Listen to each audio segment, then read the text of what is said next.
اللهم صل وسلم وبارك على محمد وآل محمد كما صليت على إبراهيم وعلى آل إبراهيم إنك حميد مجيد وبارك على محمد وعلى آل محمد كما باركت على إبراهيم وعلى آل إبراهيم إنك حميد مجيد. Kita melanjutkan surat Al-Baqarah ayat yang ke-101. A'udzu billahi as-sami'il 'alim minasy syaithanir rajim.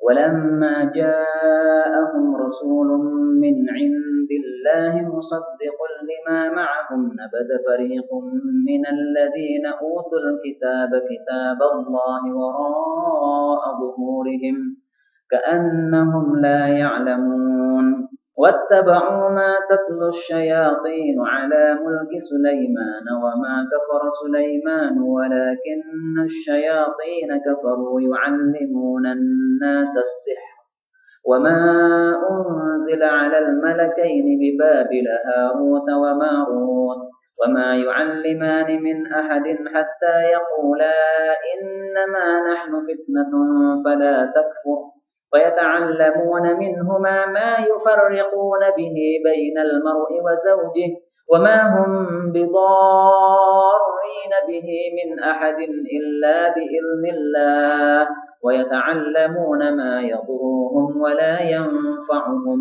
ولقد علموا لمن اشتراه ما له في الآخرة من خلاق ولبئس ما شروا به أنفسهم لو كانوا يعلمون ولو أنهم آمنوا واتقوا لمثوبة من عند الله خير لو كانوا يعلمون. الحمد لله رب العالمين. اللهم صل وسلم وبارك على محمد وآل محمد. اللهم ارحمنا بالقرآن واجعله لنا إماما وهدى ونورا ورحمة وذكرنا منه ما نسينا وعلمنا منه ما جهلنا وارزقنا تلاوته آناء الليل والنهار واجعله لنا حجة يا رب العالمين. اللهم فقهنا في الدين. اللهم علمنا تأويل كتابك الكريم. اللهم آتنا في الدنيا حسنة وفي الآخرة حسنة وقنا عذاب النار. اللهم اجزي عنا شيوخنا الذين علمونا هذا القرآن خيرا كثيرا وصلى الله وسلم وبارك على النبي محمد والحمد لله رب العالمين. Pada pertemuan yang lalu kita sudah membaca surat Al-Baqarah pada ayat yang ke-100 tepat, yang intinya pada ayat yang ke-100 Allah Subhanahu wa taala mengingkari salah satu tingkah ahli kitab, yaitu mereka suka mengingkari janji. Ahadu ahdan nabadahu fariqum minhum. Maka apabila kita mengaku sebagai orang muslim, yang kita selalu berdoa supaya dijauhkan dari jalannya orang-orang ahli kitab, maka hendaklah kita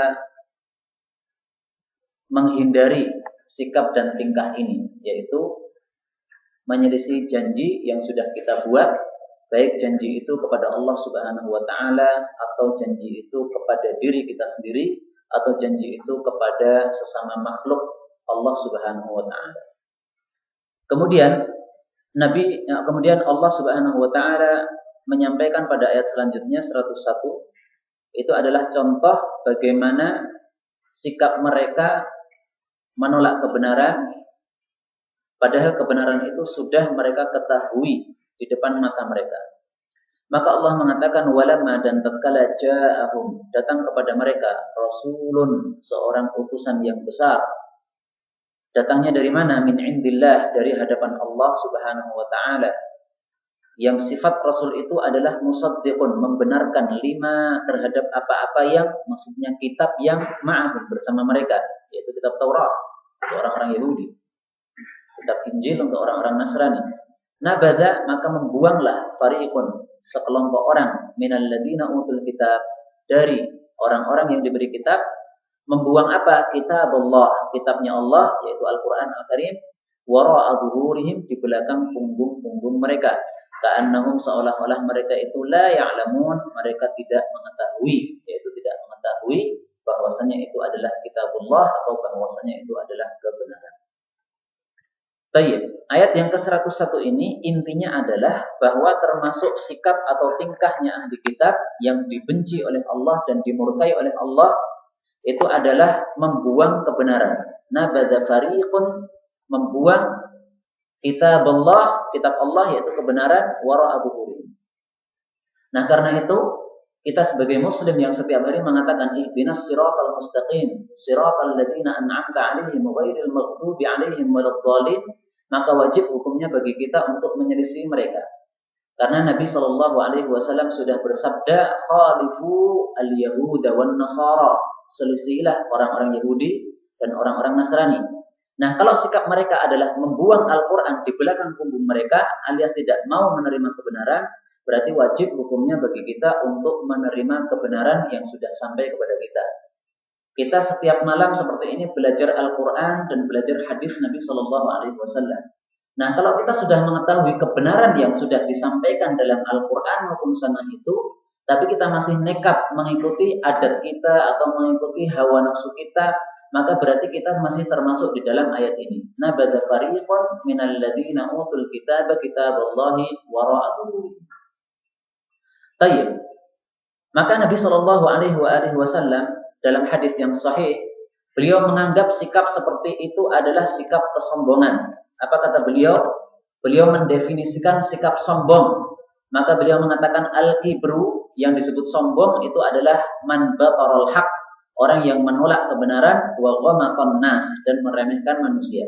Ini hadis diriwayatkan Abu Dawud dan derajatnya sahih. Maka kebenaran datang tapi tidak mau memakai, lebih memilih apa yang sudah menjadi adatnya atau sudah menjadi pikiran awalnya, maka ini termasuk al-kibr, kesombongan. Kalau ini termasuk kesombongan, maka terancam oleh hadis Nabi Shallallahu Alaihi Wasallam. Apa ancaman beliau kepada orang yang ada kesombongan di dalam hatinya, yaitu menolak kebenaran salah satunya. Nabi mengatakan la yadkhulul jannah, tidak masuk ke dalam jannah, man, orang yang kana fi qalbihi, ada di dalam hatinya itu mithqalu dzarrah, hanya seberat biji sawi, min kibrin, berupa kebenaran, kesombongan. Maka Rasul Shallallahu Alaihi Wasallam ditanya oleh orang, ya Rasulullah, ada orang dia itu suka kalau bajunya baik, sandalnya baik. Kalau sekarang mungkin dilanjutkan motornya baik, mobilnya baik. Ya. Apakah itu termasuk sombong? Maka Nabi mengatakan tidak. Innallaha jamil, Allah itu maha indah dan Allah itu mencintai keindahan. Adapun yang disebut sombong itu adalah batarul haq, yaitu menolak kebenaran, wa ghamtun nas, dan meremehkan manusia. Nah, ini riwayat Al-Imam Muslim. Maka ini derajatnya lebih tinggi dari hadis yang pertama tadi, riwayat Al-Imam Al-Imam Abu Dawud. Jadi intinya sombong itu sangat bahaya sekali karena menyebabkan orang la yadkhulul jannah, tidak masuk ke dalam jannah. Apakah ini berarti akan kekal di neraka? Tidak. Maksudnya tidak masuk jannah ini maksudnya tidak bisa langsung masuk jannah dulu. Meskipun dia muslim, tapi nggak bisa masuk jannah langsung. Harus dibakar di neraka dulu sebagai siksaan atau hukuman bagi kesombongannya. Kalau udah selesai kesombongannya, dibakar di neraka, maka baru akan dikeluarkan dari neraka, kemudian baru boleh masuk ke dalam jannah. Baik, karena itu marilah kita perhatikan apakah dalil-dalil yang sudah kita ketahui, kebenaran yang sudah kita ketahui, yang mungkin kita itu masih belum melakukannya. Atau kita masih menolaknya gara-gara mengalahkannya atau karena lebih mementingkan adat dan sebagainya. Karena itu menyebabkan kebahayaan bagi kita nanti di hari kiamat. Bapak-bapak rahimani wa rahimakumullah, ada satu masalah yang ingin saya sampaikan dalam hal ini karena baru saja saya mendengar penjelasannya dari salah satu guru kami dari Maroko, namanya adalah Dr. Syekh Sa'id Al-Kamali.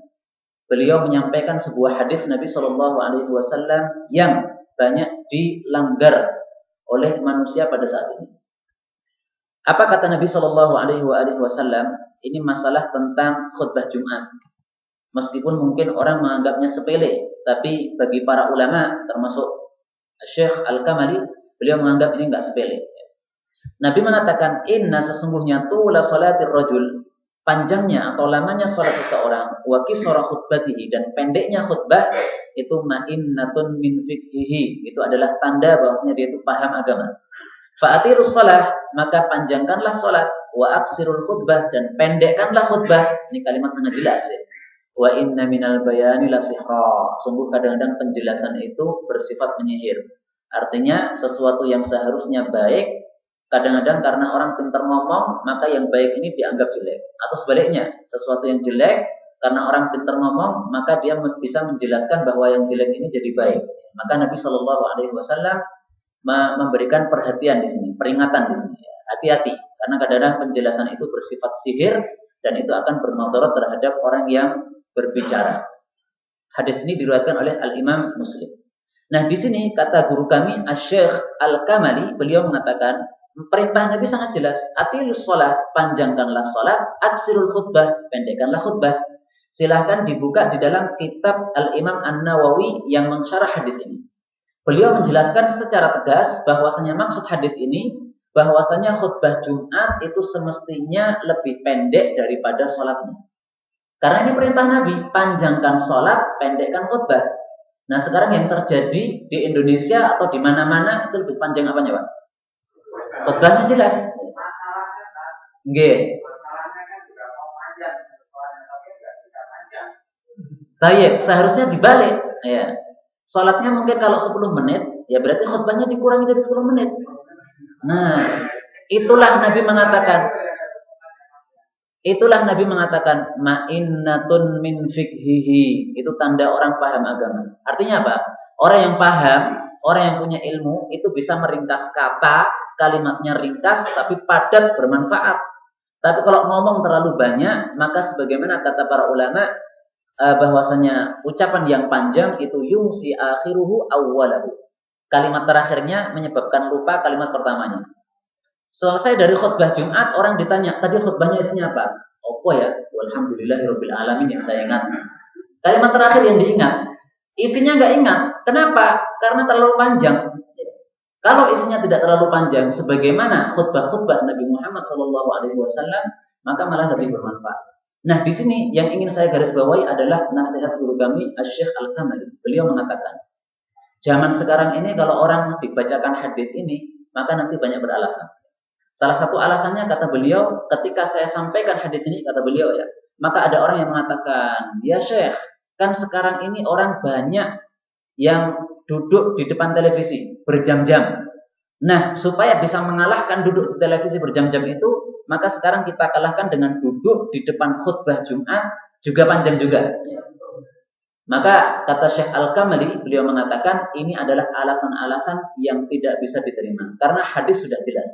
Dan para ulama mengatakan, al-ijtihad la yujad. La-ijtihad, tidak boleh memakai alasan atau logika fi mawaridin nusus ketika sudah ada jelas nas hadis dari Nabi SAW atau dari Al-Quran. Baik, saya tapi juga harus jujur bahwasanya apabila ada khutbah Jumat yang lebih panjang daripada sholatnya, maka tidak ada ulama yang mengatakan Jumatannya tidak sah, tetap sah. Akan tapi itu jelas menyelisih sunnah Nabi SAW, maka khutbah yang seperti itu tidak lebih baik daripada apabila khutbahnya lebih pendek daripada sholat. Beliau Asy-Syaikh Al-Kamali mengatakan, saya khawatir orang yang sudah saya nasihati dengan hadis ini tapi masih memberikan alasan-alasan, saya khawatir orang itu masuk ke dalam ayat ini. Allah Subhanahu wa taala mengatakan di dalam surat Fatir ayat yang ke-8. Afaman zuyyina lahu su'u amalihi fara'ahu hasana fa innallaha yudhillu man yasha wa yahdi man yasha. Afaman, maka apakah orang yang zuyyina lahu, dihias-hiaskan kepadanya su'u amalihi, amalan yang jeleknya, fara'ahu hasana, lalu dia menganggap baik. Fa innallaha yudhillu man yasha, Allah itu menyesatkan yang dia kehendaki, wa yahdi man yasha, dan memberikan hidayah kepada siapapun yang dia kehendaki. Memang cukup sulit mengikuti dalil karena hanya orang-orang yang terpilih yang bisa mengikuti dalil dari Allah dan dari Rasul sallallahu alaihi wasallam. Pada surat Muhammad ayat yang ke-14 Allah mengatakan, afaman kana ala bayyinah, apakah orang yang berada di atas keterangan yang jelas min rabbih, yang datang dari Allah, dan keterangan yang jelas itu bisa Al-Qur'an, bisa sunnah. Itu apakah sama kaman seperti orang yang zuyyina lahu su'u amalihi, yang dihias-hiasi bagi dia amalannya yang jelek, wattaba'u ahwa'ahum, dan mereka juga mengikuti hawa nafsu mereka.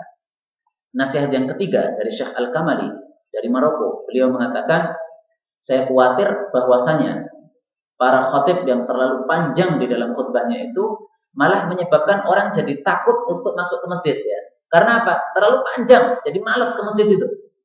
Karena harus duduk 1 jam misalnya, atau duduk ya 45 menit misalnya, atau berapa menit lah yang terlalu panjang, sehingga menyebabkan orang tidak mau masuk ke dalam masjid. Maka dikhawatirkan orang itu termasuk apa yang disebutkan oleh Allah Subhanahu wa Ta'ala di dalam Al-Quran.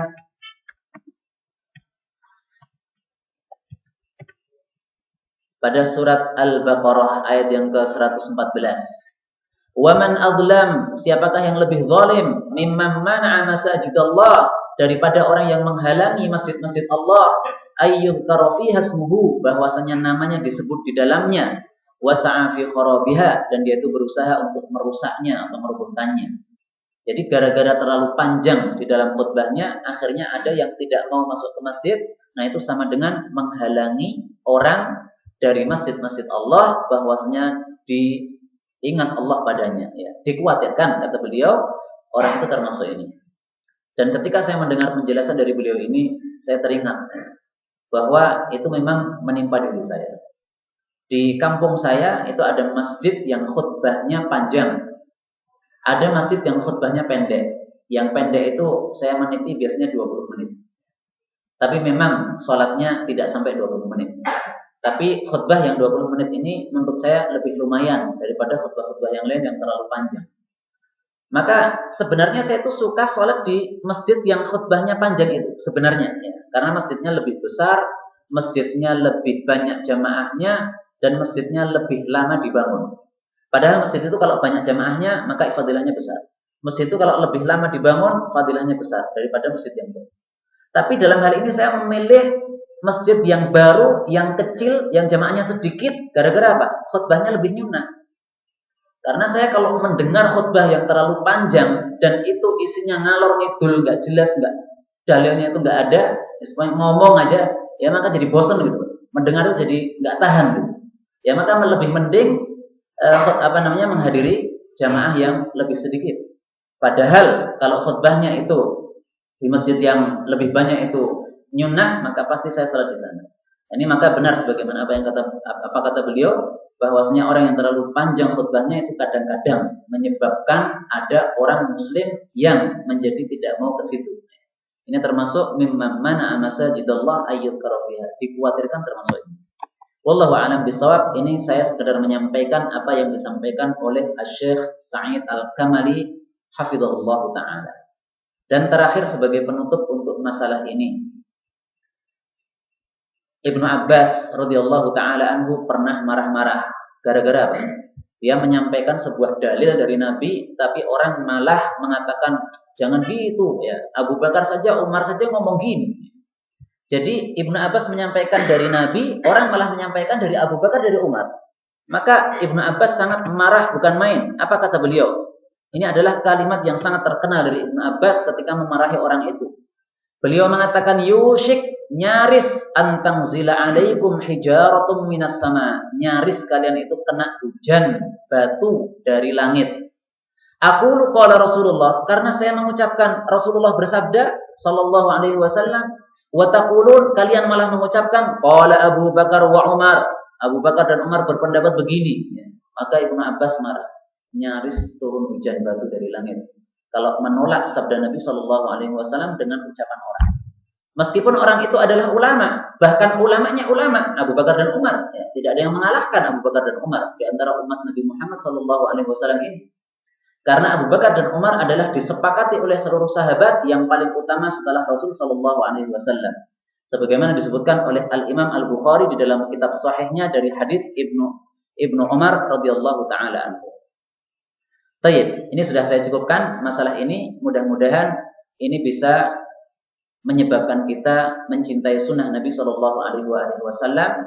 Meskipun dengan mengikuti sunnah Nabi Shallallahu Alaihi Wasallam, kita harus meninggalkan adat-adat kita atau meninggalkan hawa nafsu kita. Wallahu taala a'lam bishawab.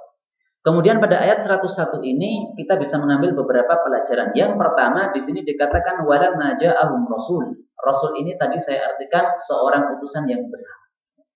Kenapa saya tambahi besar? Sudah sering saya sampaikan kaidahnya ahli tafsir bahwasanya at-tankir lit-ta'zim. Penggunaan isim nakirah itu menunjukkan itu untuk menunjukkan keagungan. Isim nakirah itu tandanya ini, akhirnya ada tanwinnya ini. Ya, ini berarti menunjukkan sesuatu yang besar, bukan sesuatu yang sepele. Maka Al-Quran sering disebutkan sebagai kitabun, ya, sebuah kitab yang besar.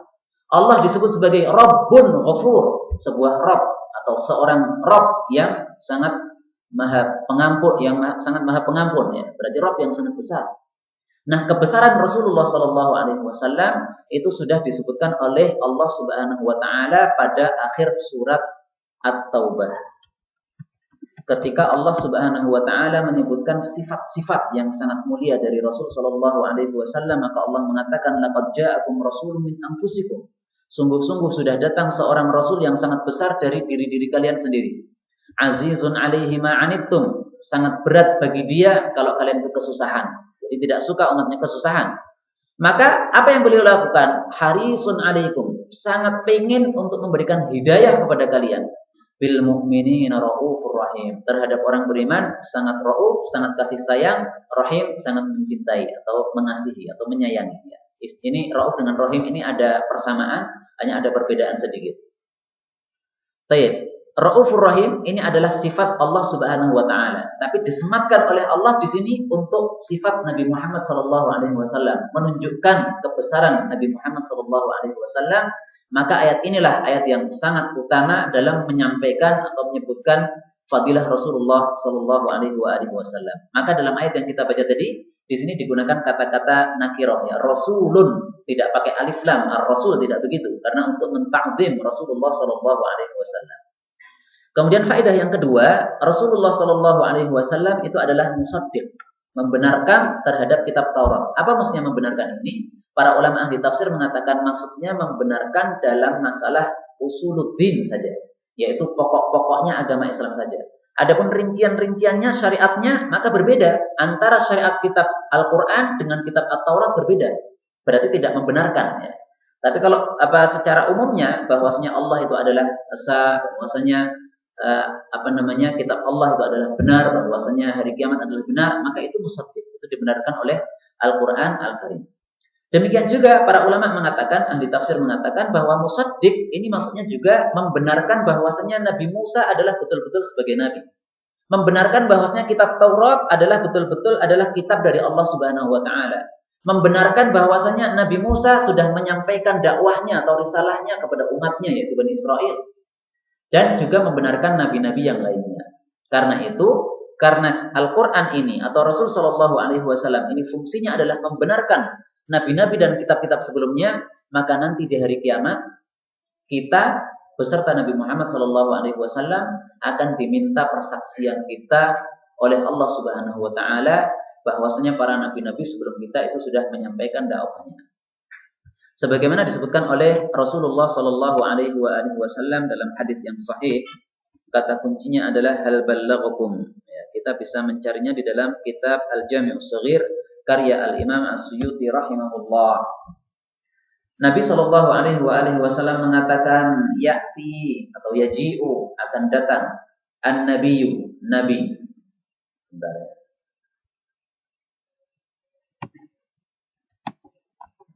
ya.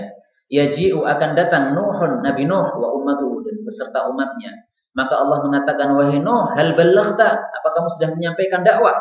Fayaqulu, maka Nabi Nuh menjawab, ya wahai Allah. Maka Allah mengatakan kepada umatnya Nabi Nuh, apakah Nuh sudah menyampaikan dakwah kepada kalian? Maka umatnya mengatakan, la, belum. Ma ja'alana min nabiyyin, belum ada seorang nabi pun yang datang kepada kami. Fayaqulu li Nuh, maka Allah berkata kepada Nabi Nuh, may yashhadu laka, siapa yang menjadi saksi kamu bahwasanya kamu sudah menyampaikan dakwah? Fayaqulu Muhammadun, maka Nabi Nuh mengatakan, Muhammad adalah saksi saya. Wa ummatuhu, umat Nabi Muhammad juga adalah saksi saya. Nah, itulah yang disebutkan oleh Allah Ta'ala di dalam Al-Quran, wa kadzalika ja'alnakum ummatan wasatan litakunu, supaya kalian wahai umat Islam menjadi syuhada'a 'alan nas, saksi-saksi bagi manusia. Jadi kita nanti akan diberikan kehormatan oleh Allah Subhanahu Wa Taala menjadi saksi membenarkan Nabi Nuh dan juga nabi-nabi setelahnya yang diingkari oleh kaumnya sendiri. Mereka mengingkari itu karena mereka takut kepada neraka. Ya, mereka beralasan bahwasanya kami belum datang seorang nabi, padahal sudah datang. Ya, mereka bohong dan mereka mengetahui kebohongannya. Maka kita akan menjadi saksi membenarkan para nabi-nabi sebelum kita. Itulah yang disebutkan di dalam Al-Quran di sini musaddiq, yaitu membenarkan. Kemudian kata-kata wara'a zuhurihim, yaitu mereka itu melemparkan Al-Quran di belakang punggung mereka, itu sebagai kinayah saja. Bukan berarti bahwasanya Al-Qurannya itu dilempar di belakang punggung, bukan. Tapi maksudnya adalah kinayah bahwa mereka itu betul-betul tidak menerima Al-Quran secara keseluruhan. A sampai Z-nya semuanya ditolak. Ka'annahum la ya'lamun, seolah-olah mereka tidak mengetahui. Jadi menunjukkan bahwasanya mereka itu sebenarnya tahu Al-Quran itu benar. Mereka tahu bahwasanya Nabi Muhammad adalah betul-betul Nabi, tapi mereka bersikap seolah-olah seperti orang yang tidak tahu. Dari ayat ini pula kita bisa ambil kesimpulan bahwasanya la ya'lamun, orang yang tidak berilmu, orang yang tidak tahu itu adalah tercela, ya. Karena di sini Allah Subhanahu wa taala mencela mereka dengan sifat la ya'lamun, tidak mengetahui. Karena itu wajib hukumnya bagi kita umat Islam untuk menjadi orang yang berilmu. Nah, bagaimana caranya menjadi orang yang berilmu? Ya harus belajar. Maka Nabi mengatakan innamal ilmu, tiada lain ilmu itu bitta'allum, didapat dengan belajar. Umar ibn Khattab radhiyallahu taala anhu mengatakan ta'allamu, belajarlah kalian itu qabla an tusawwadu, sebelum kalian itu menjadi tokoh. Karena kalau orang sudah menjadi tokoh sementara dia tidak punya ilmu, maka mau belajar sudah malu. Tapi kalau kita belajar dulu, kemudian kita menjadi tokoh, pada saat kita menjadi tokoh sudah nggak sempat untuk belajar lagi, tapi kita sudah punya ilmu. Nah, itu maksud perkataan Umar ibn Khattab menasihati para sahabatnya yang menunjukkan pentingnya kita itu mempelajari ilmu agama Islam ini. Dan ayat berikutnya Allah Subhanahu wa taala juga menyebutkan kesalahan ahli kitab yang mereka itu selain membuang Al-Qur'an atau membuang kitab suci dari Allah, tapi mereka malah mengikuti kitab selain dari Allah, yaitu kitab yang datang dari setan. Kitab apa itu? Mari kita baca. Pada ayat selanjutnya Allah mengatakan wattaba'u, dan mereka itu mengikuti ma tatlu, apa yang dibacakan oleh asyayatin, para setan-setan, ala di masa mulki kerajaan Sulaiman, Nabi Sulaiman. Jadi ala artinya di atas, maksudnya adalah pada masa kerajaan Nabi Sulaiman. Wa ma kafara Sulaiman, ini adalah kalimat sisipan, ya. Sehingga pantas kalau kita kasih tanda sisipan gini. Wa ma kafara Sulaiman. Nabi Sulaiman itu enggak kafir. Walakinna syayatin kafaru, akan tapi setan-setan itu kafir. Kenapa kafir? Ini sebabnya. Sebabnya adalah yu'allimuna, mereka itu mengajarkan annas kepada orang banyak as-sihra, ilmu sihir. Demikian juga orang-orang itu mengikuti wama, dan apa-apa yang, jadi ini kembalinya ke sini ya. Wattaba'u wama, dan mereka itu mengikuti apa-apa yang unzila, diturunkan alal malakaini, kepada dua malaikat di Babil, di kota Babil. Babil ini nama sebuah kota di Kufah, ya. Kufah itu di Irak. Nama malaikat itu adalah Harut wa Marut, malaikat Harut dan malaikat Marut. Allah mengatakan wa ma yu'alliman, kedua malaikat itu tidak mengajarkan min ahadin, seorang pun, hatta yaqula, sampai keduanya menasihati dulu. Apa nasihatnya? Innama, sesungguhnya tiada lain, nahnu, kami malaikat ini, fitnah, adalah ujian bagi kalian. Fala takfur, maka jangan kafir. Tapi mereka nekat, ya. Setelah dinasihati mereka nekat. Fayata'allamun, lalu mereka mempelajari minhuma, dari keduanya, ma yufarriquna, sesuatu yang mereka itu bisa memisahkan atau menceraikan bihi, dengannya, bainal mar'i wa zawji, antara seseorang dengan istrinya. Tapi Allah mengatakan wa ma hum bidarrina, dan mereka itu tidak bisa memberikan madarat bihi, dengannya, min ahadin, kepada seorang pun, illa biiznillah, kecuali kalau diizinkan oleh Allah atau dikehendaki oleh Allah.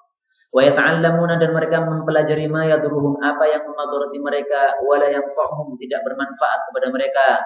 Walaqad, dan sungguh-sungguh alimu, mereka sudah tahu, laman, sungguh orang yang ishtarahu, membelinya atau menukarnya, malahu, tidaklah baginya, fil akhirah, di akhirat nanti, min khalaqin, bagian yang baik, ya. Kalau bagian yang jelek namanya bukan khalaq. Wala bi'sa, dan sungguh buruklah, ma, apa-apa yang syarau, mereka itu menjual bihi, dengannya, anfusahum, jiwa-jiwa mereka. Lau kanu ya'lamun, kalau saja mereka mengetahui. Ini ayat 102, ayat yang cukup panjang, Tapi kita ambil intinya saja bahwasanya termasuk tingkah ahli kitab itu adalah membuang yang baik, mengambil yang jelek. Membuang kitab suci dari Allah, mengambil ilmu sihir yang dibawa oleh setan. Dan dari ayat ini kita bisa mengambil kesimpulan bahwasannya ilmu sihir itu termasuk ilmu yang haram dipelajari. Kalau seseorang mempelajari ilmu sihir, maka dia berdosa, karena itu termasuk maksiat. Bahkan dosanya bukan dosa kecil, tapi dosa besar. Dalilnya apa? Dalilnya ayat ini. Karena Allah menyebutkan sihir sebagai kekafiran. Mana? Yaitu ketika Allah mengatakan walakinna syayatina kafaru, setan itu kafir. Apa sebabnya kafir? Yu'allimuna an-nasa sihra. Mereka itu mengajarkan ilmu sihir. Jadi mengajarkan ilmu sihir atau mempelajari ilmu sihir itu adalah kekafiran. Nah, kalau disebut kekafiran berarti ini adalah merupakan dosa besar. Nah, para ulama mengatakan kita harus membedakan antara perbuatan dengan pelakunya. Perbuatannya kafir tapi pelakunya belum tentu kafir. Orang yang mempelajari ilmu sihir tidak bisa kita langsung memvonis berarti kamu kafir, nggak bisa. Kita memvonis perbuatannya. Perbuatan kamu adalah perbuatan kekafiran, tapi kamu belum tentu kafir. Ya. Kita sampaikan dulu dalilnya. Kenapa kamu mempelajari sihir? Kenapa? Kalau dia bodoh nggak tahu, kita sampaikan dulu dalilnya. Ini dalil-dalil bahwasanya sihir itu adalah haram. Kalau dia sudah jelas dalilnya, tapi nekat, nah pada saat itu dia sudah divonis sebagai orang kafir. Akan tapi kalau belum sampai dalil kepadanya, atau dia itu sebenarnya sudah sampai dalil kepadanya, tapi salah paham dia terhadap dalil itu, masih rancu pikirannya terhadap dalil itu, maka nggak bisa divonis sebagai kekafiran. Dan ini hukum seperti ini berlaku untuk segala perbuatan-perbuatan kekafiran yang lain-lain. Misalnya ada orang yang menyembah berhala, misalnya nih. Tapi dia nggak tahu sama sekali bahwasanya menyembah berhala itu nggak boleh. Ya mungkin orang di pedalaman ya nggak paham sama sekali bahwa ada nabi, nggak paham sama sekali bahwa ada kitab suci. Ya. Maka orang seperti ini harus disampaikan dalil dulu kepadanya. Baru kalau dia nekat, maka pada saat itulah kita vonis dia sebagai orang yang kafir kepada Allah Subhanahu wa Ta'ala. Tapi kembali ke sini, dari ayat ini kita bisa mengambil beberapa pelajaran. Pelajaran yang pertama, bahwasanya di masa Nabi Sulaiman itu pernah ada kejadian tatlus syayatinu. Setan-setan itu membacakan atau menyampaikan ilmu sihir. Pertanyaannya, bagaimana cara setan menyampaikan ilmu sihir? Setan itu kan nggak tampak bagi kita, kan nggak bisa kita lihat. Maka jawabannya adalah bahwasanya setan itu diberi kekuasaan oleh Allah Subhanahu wa Ta'ala bisa mengubah bentuk. Dari bentuk yang asal menjadi bentuk jadi-jadian. Dan bentuk jadi-jadian itu bisa berupa manusia, bisa berupa hewan, anjing misalnya, atau ular misalnya, ataupun yang lain-lainnya. Dalilnya apa? Dalilnya adalah bahwasanya pada saat perang Uhud ya. Nah, itu ada pada saat perang Badr ya. Itu ada setan menjelma menjadi manusia. Kemudian masuk ke dalam kelompoknya orang-orang kafir, kemudian ikut dalam musyawarah mereka. Kemudian memberikan hasungan-hasungan supaya orang-orang kafir pada keluar untuk perang fisabilillah, untuk perang fisabilis syaitan. Maka akhirnya setelah mereka itu keluar untuk perang, kemudian setan sudah mengetahui umat Islam juga membawa pedang, saling bertemu antara dua kelompok ini, Muslim dan kafir, maka setannya baru lari terbirit-birit. Meninggalkan apa? Medan perang itu, tidak ikut di dalam perang. Itulah yang disebutkan oleh Allah Subhanahu wa Ta'ala di dalam Al-Qur'an Al-Karim dalam masalah ini. Yaitu Allah mengatakan falamma tara'atil fi'atani nakasa ala aqibaihi wa qala inni bari'um minkum. Falamma maka tatkala tara'atil fi'atan, dua kelompok sudah saling melihat, yaitu muslim dan kafir, perang, nakasa ala aqibaihi, maka setan itu membalik atas kedua tumitnya, maksudnya membelakang. Wa qala inni bari'um minkum, aku berlepas diri kepada kalian. Inni ara ma la tarawun, aku melihat apa yang tidak kalian lihat. Sebagian ulama tafsir mengatakan maksudnya melihat para malaikat. Ya, jadi malaikat itu muncul bersama pasukan umat Islam. Saya melihat apa yang kalian tidak lihat. Saya melihat malaikat. Malaikat nggak bisa dilawan. Ya. Inni akhafullah, aku takut kepada Allah. Wallahu syadidul iqab, dan Allah itu sangat besar atau sangat keras siksanya. Nah, maka setan itu bisa menjelma menjadi sesuatu yang dia inginkan, tapi itu tentu saja berdasarkan izin dari Allah Subhanahu wa Ta'ala. Sehingga tidaklah mengherankan ketika di sini dikatakan setan itu membacakan ilmu sihir kepada orang-orang di masa Nabi Sulaiman alaihissalatu wassalam. Dan kalau kita membuka kitab-kitab tafsir, maka kita dapatkan cerita-cerita yang berkaitan dengan ayat ini, tapi sengaja tidak saya sampaikan di sini karena itu adalah cerita-cerita Israiliyat. Dan cerita-cerita Israiliyat itu tidak begitu penting untuk mentafsirkan Al-Quran, hanya kita sampaikan ketika memang ada diperlukan supaya kalimatnya bisa dipahami. Tapi saya kira dari ayat-ayat yang sudah kita baca ini sudah bisa dipaham meskipun tanpa menafsirkan dengan cerita-cerita Israiliyat, sehingga kita cukupkan dengan apa yang ada di dalam kitab-kitabnya para ulama yang mu'tabarin, yang tidak diambil dari cerita-cerita Israiliyat. Baik, kemudian pelajaran yang kedua, di sini disampaikan malaikat Harut dan malaikat Marut yang diturunkan oleh Allah Subhanahu wa taala di sebuah kota namanya Babil yang ada di Kufah atau di Irak sana. Malaikat ini diturunkan oleh Allah, tujuannya apa? Malaikatnya sudah menjelaskan sendiri, innama nahnu fitnah, kami adalah ujian. Jadi malaikat ini diturunkan oleh Allah memang untuk menguji manusia.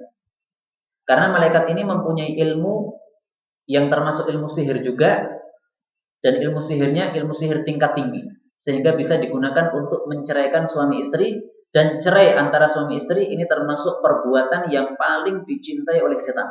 Maka ilmu yang disampaikan oleh malaikat Harut dan Marut ini adalah ilmu tingkat tinggi. Akan tapi ilmu itu memang sengaja diturunkan oleh Allah bersama malaikat Harut dan Marut sebagai ujian. Orang boleh mempelajarinya pada waktu itu maksudnya, akan tapi tujuannya harus baik. Tujuannya adalah supaya tidak ada orang yang terkena madarat oleh ilmu ini. Tapi kalau mempelajari ilmu itu tujuannya adalah untuk memadarati manusia, maka pada saat itu dia menjadi sesat. Jadi mempelajari ilmu boleh ya, tapi ingat, memakainya harus yang benar. Contohnya seperti ini. Ada ilmu bagaimana cara mencopet. Ya. Kata teman saya, ilmu mencopet itu silahkan taruh sebuah sabun ya, dalam sebuah ember gitu atau sebuah ciduk gitu, isi air. Nah kemudian antum ambil dengan 2 jari antum, tapi jangan sampai basah. Kalau bisa nggak basah, nah itu berarti sudah pintar mencopet itu. Nah mempelajari ilmu seperti itu tujuannya apa? Kalau tujuannya adalah supaya kita bisa mencopet, ya berarti berdosa kita. Tapi kalau mempelajari ilmu itu supaya mengetahui celahnya, oh intinya di situ. Nah, berarti nanti kalau ada copet melakukan ilmu seperti ini, kita bisa menolaknya dengan cara bagaimana? Nah, itu nggak ada masalah. Jadi tidak untuk dipraktekkan, tapi untuk menolak apabila ada orang yang akan melakukannya. Nah, itulah yang dimaksud fitnatun pada ayat ini sebagai ujian. Contoh yang lain supaya lebih jelas, Allah Subhanahu wa taala menciptakan anjing di bumi ini. Tujuannya apa? Padahal haram. Itu adalah fitnah sebagai ujian dari Allah Subhanahu wa taala. Apakah orang mau mengikuti syariat Nabi, yaitu harus menghindari anjing, tidak mau memelihara anjing, ataukah orang nekat memelihara anjing? Sengaja Allah munculkan itu anjing. Tidak ada, bukan berarti itu sia-sia, ya. Ada hikmahnya itu, yaitu fitnah sebagai ujian bagi manusia. Maka malaikat Harut dan Marut ini juga merupakan fitnah, merupakan ujian kepada manusia, apakah mereka mau taat kepada Allah ataukah tidak. Baik, adapun di sini dikatakan fayata'allamuna minhuma ma yufarriquna bihi bainal mar'i wa zawjihi. Di sini disebutkan bahwasanya mereka mempelajari ilmu untuk menceraikan orang. Ini menunjukkan bahwasanya ini adalah perkara yang paling besar dari ilmu-ilmu yang diajarkan oleh malaikat Harut dan Marut. Jadi ilmunya banyak ya. Nah, salah satu ilmu itu adalah ilmu bagaimana cara menceraikan suami istri. Nah, ketika ini disebutkan secara khusus, ini menunjukkan bahwa ini adalah ilmu yang paling penting atau perkara yang paling bahaya atau paling berdosa dari ilmu-ilmu yang diajarkan oleh malaikat Harut dan Marut. Dan itu sudah disampaikan oleh Nabi Shallallahu Alaihi Wasallam dalam hadits yang sahih riwayat Al Imam Muslim. Nabi membredel rahasia iblis. Beliau mengatakan inna iblis, sesungguhnya iblis ratunya setan, yadau arsyahu, meletakkan singgasananya alal ma, di atas air. Air mana? Wallahu a'lam. Bisa jadi itu mungkin salah satu dari laut yang ada di bumi ini. Tsumma yab'atsu saraya, kemudian iblis itu mengirim pasukan-pasukannya. Sariyah itu pasukan yang kurang dari 400 orang. Fa'adnahum minhu manzilatan, maka orang yang paling dekat posisinya kepada iblis adalah a'dhamuhum fitnah, yang paling bisa membuat fitnah yang paling besar. Maka ada orang yang datang kemudian melaporkan, aku sudah melakukan ini. Maka iblisnya mengatakan, ma sana'ta syai'a, kamu belum melakukan apa-apa. Ada yang mengatakan, ma taraktuhu, aku tidak meninggalkan orang itu yang saya ganggu, hatta farraqtu bainahu wa baina ahli, sampai aku ini berhasil menceraikan dia dengan istrinya. Fayudnihi minhu, maka iblis pun mendekatkan pasukan ini ya. Wa yaqul, dan iblis mengatakan, ni'ma anta, kamu adalah sebaik-baik pasukan saya. Hadis diriwayatkan oleh Imam Muslim, dan ini menunjukkan bahwasanya cerai itu termasuk perkara yang sangat dicintai oleh iblis. Kalau begitu, berarti sebaliknya. Cerai adalah termasuk perkara yang paling dibenci oleh siapa? Oleh Allah Subhanahu wa taala. Disampaikan oleh Nabi Shallallahu alaihi wasallam, tapi saya harus jujur sebagai amanah ilmiah ya, bahwasanya ini hadis yang dhaif ketika Nabi mengatakan inna abghadul halal, sesungguhnya perbuatan halal yang paling dibenci oleh Allah Subhanahu wa taala itu adalah at-talaq. Abghadul halal, perbuatan halal yang paling dibenci ilallah oleh Allah itu adalah at-talaq, adalah cerai. Ini riwayat Abu Dawud dan ini derajatnya dhaif menurut Syekh Al-Albani rahimahullah. Tapi sekali lagi saya harus menjelaskan bahwa hadis ini dhaif secara sanadnya tapi kandungannya benar. Kenapa kandungannya benar? Karena isinya sama dengan hadis yang sebelumnya tadi. Kalau itu dicintai oleh iblis, berarti dibenci oleh Allah Subhanahu wa taala. Karena iblis dengan Allah Subhanahu wa taala selalu bertolak belakang. Apa yang dicintai Allah berarti dibenci iblis. Apa yang dibenci Allah berarti dicintai iblis. Wallahu taala a'lam bishawab. Maka marilah kita perhatikan kehidupan kita masing-masing. Apakah kita sudah mengikuti apa yang diridhai oleh Allah dan dibenci oleh setan? Apakah kita masih mengikuti setan? Dan saya kira masing-masing kita mengetahui kekurangan kita masing-masing, maka bisa memperbaiki dari pengetahuan tersebut. Wallahu a'lam bishawab. Subhanakallahumma rabbana wa bihamdik, asyhadu an la ilaha illa anta, astaghfiruka wa atubu ilaik.